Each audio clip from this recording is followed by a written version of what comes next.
It could be the biggest shake-up of the Dangerous Dogs Act since it came into force more than 20 years ago.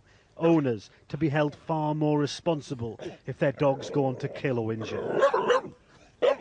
At the moment, the maximum sentence handed down to owners of dogs that kill people is 2 years in prison. The public is now being asked whether this should be increased to 7 years, 10 years, 14 years or life. And owners of dogs that injure someone or kill a guide dog, for example, could face between 3 and 10 years in prison under the plans. Whatever happens, it's too late for Shirley and Michael Anderson.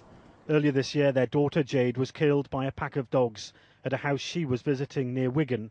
But the dog's owner wasn't prosecuted as the attack happened on private property and the dogs weren't banned breeds.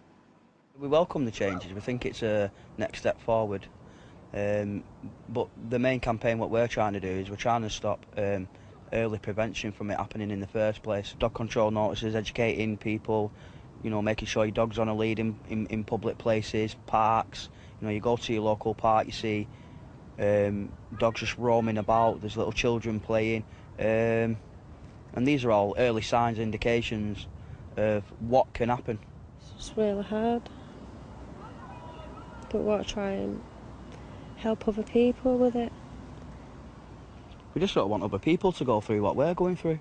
We have 2 other children as well, and you know, your everyday things that you do in life, like you sit down for a meal together, your family holidays, even just going to the shops in your car, you know, and even know that you feel that she's there with you all the time. And we love her unconditionally, but she's not here. There are worries that threatening irresponsible dog owners with lengthy prison sentences might force some to take drastic action.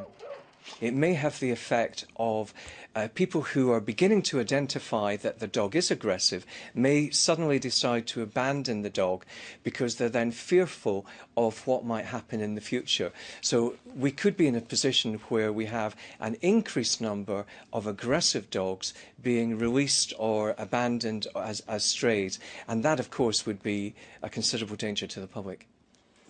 Charities like the RSPCA aren't convinced either.